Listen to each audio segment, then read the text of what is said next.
Well, I've been listening to a lot of so-called debates between Polight and Cernetta and the Hebrew Israelites. And I'm telling you, this Polight and Sue Netter are really slamming the Israelites.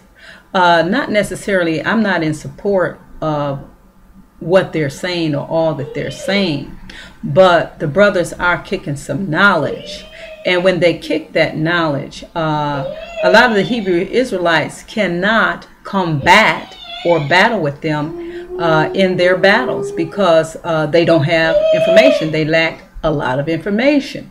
And they would do much better in order to study their opponents and learn somewhat about Egyptology and about the history of Egypt, so that when they're asked the question as to why should we convert to being a Hebrew when the Hebrews ate their children, then they can retort and respond, well, why should we be an Egyptian if the Egyptians ate their children? Okay.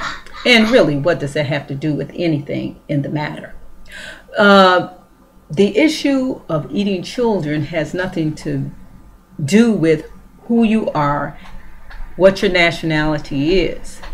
But since we want to go into the history of the Egyptians eating their children, the Egyptians also ate their children. Not only did they eat their children, but they boiled them, they roasted them, and they even ate them raw. They began to sell their children in the marketplaces. They began to buy children. They began to steal children. They began to justify their cannibalism by eating their kin. And they also began to eat dead corpses. And they began to eat dogs and dead dogs that laid in the street. And they began to run after and run down the dogs and the animals in the street, as well as people and adults. And they would, from windows, they would even eat the travelers as the travelers came through Egypt, while they too were in the siege and famine was greatly upon them. And the Nile River ran dry, and there was so much drought going on. And it was not an excuse for actually eating children. Although some parts of Egypt and the Egyptians abhorred the fact of the cannibalism that went on. So you had certain sections of the Egyptians that abhorred it, and you had a grand amount of Egyptians that just were strictly all out cannibalists.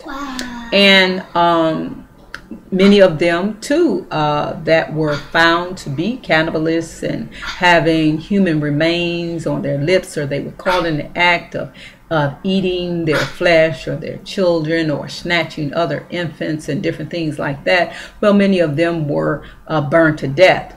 But so that really should not be a great argument, especially when Egyptians were eating their children, as well as Hebrew Israelites were eating their children in the siege. But the most important point here is that Yahweh never commanded us to eat our children. Matter of fact, the eating of children, the offering up of children for human sacrifice were against the laws of Yahweh. And so people eating their children and drinking blood strictly was something that they were doing in total defiance to the word of Yahweh. Whereas, on the other hand, Egyptians did eat human flesh. They did eat corpse.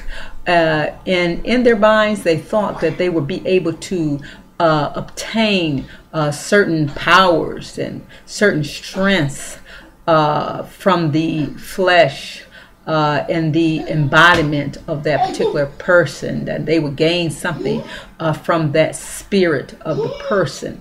And so it was so-called a thing among the royals to eat children, to sacrifice children, and to also sacrifice adults as well. And they also, in their worship of their moon gods and their sun god and their gods of the water, spirits of the water, and their agricultural gods. Well, they believed in sacrificing to the gods. So might I ask, should I want to be an Egyptian? And should I want to take up the traditions of the Egyptians and begin to start killing people and eating their dead corpse and eating human flesh and offering up sacrifices to their dumb gods, their gods where they worship the moon? And they say, oh, the moon created us. How foolish. Now, since you Hebrew Israelites want to be on the streets, you need to step up your game, because your game is jacked up. So I would say to you, I think it'd be best if you get off the streets and don't let guys like Polight and Sir Natty that are a little bit more intellectuals. They've studied a lot of things. I'm not saying that they know everything, but I think they're making you guys look foolish. Do a little study. You know, it's nothing wrong with you studying astronomy. There's absolutely nothing wrong with astronomy. There's nothing wrong with you learning geography. I mean, come on now. There's nothing wrong. And I think you really need to know geography as well. There's nothing wrong with understanding body physics. Truly, there's nothing wrong with that. And most of all, there's nothing wrong with you understanding mathematics and calculus and chemistry, because Yah is the greatest mathematician on earth.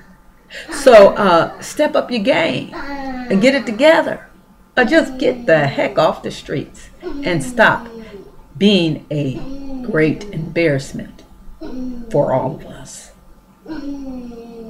Until next time, shalom.